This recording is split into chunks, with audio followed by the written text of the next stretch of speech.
All right, I'm the Flat Rate Master, and today we're talking new tools again.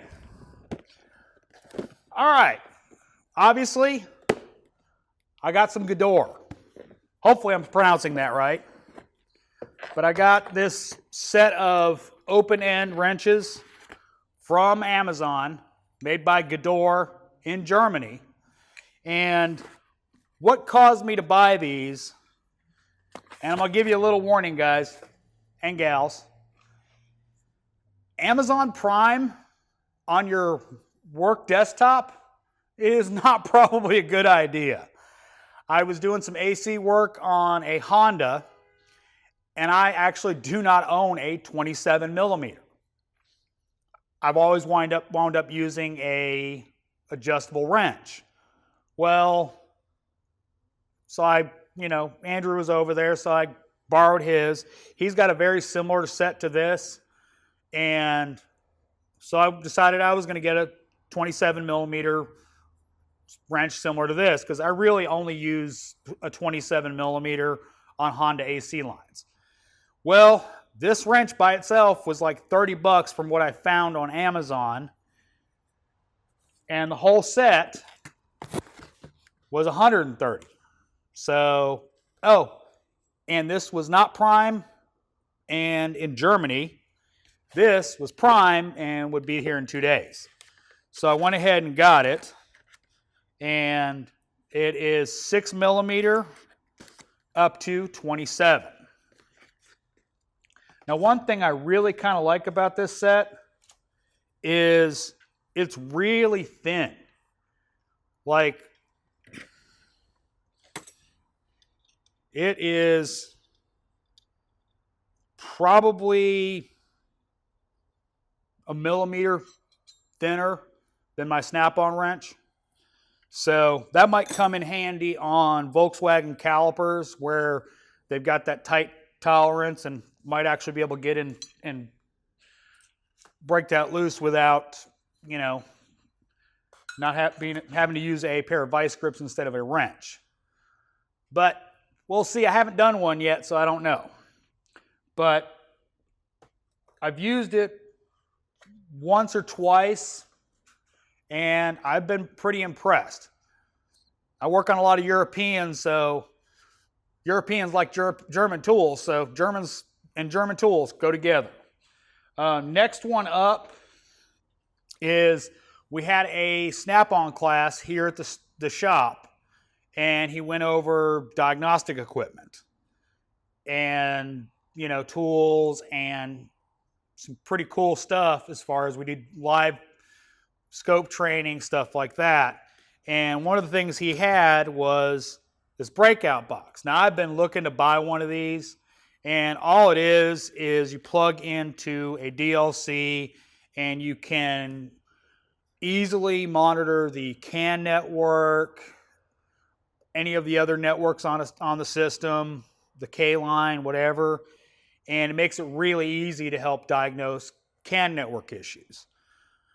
Wasn't that expensive. I got it on sale because of the class. I'm happy with it. I haven't had a chance to use it because I haven't had anything really to use it on. Next up, Matco Automotive Connector Test Kit. Now, these are available from other places as well, and I'll try to put a link to it in the description of the episode. And what it is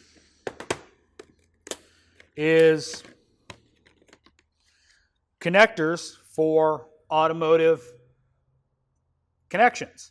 So if you're trying to, test whether or not a circuit's got power and it's shielded or it's got a cover on it that you don't want to break, you can put it into the connector. And I think this one's too large, but you can put it into the connector and not have to worry about spreading pins, not having to go in the backside and back probe. Really handy. Matco guy had it on his truck, so I went ahead and popped. It wasn't real expensive, so. And of course, I haven't had to use it yet, so I haven't gotten to use that new tool yet either. Now the last one I bought was that Snap-on class. What he went over was pressure transducers. So he went ahead and did in-cylinder testing, fuel pressure testing, and I did not do the fuel pressure test, which was 100 psi. I did the 500 psi, and I have actually gotten to use this. It didn't help me with my diagnosis, but I did get to use it, and I'll put some pictures up. But I got the adapter that's needed for my Verus Edge, along with the connector and the sensor, but I also got a compression tester hose so I can hook directly to my Snap-on compression gauge set, taking out the Schrader valve, of course, but it allows me to leave this attached instead of having to unscrew it when I want to use the manual gauge, rescrew it in, etc., etc. I've always got it attached. So the only time I would need to disconnect it is if I'm going to something else that will be in the 500 psi range and below. One thing about pressure transducers, they all have a range. You do not want to exceed that ever. You don't want to go above 500 psi with this. It can damage the piezo crystals in it. But on the other side of it, resolution of the system at lower ends of these sensor do tend to wash out. So that's why they have several ranges. They have a 100, a 500, and a 5000, and then they have a vacuum. So I'm looking forward to helping this with a running compression waveforms. It is a very cool tool, and again, we had a class, so I got it discounted. Discounts are always good. So I hope you guys liked the video. I am the Flat Rate Master. If you liked the video, give me a thumbs up. Subscribe. If you didn't like my new tools, give me a thumbs down.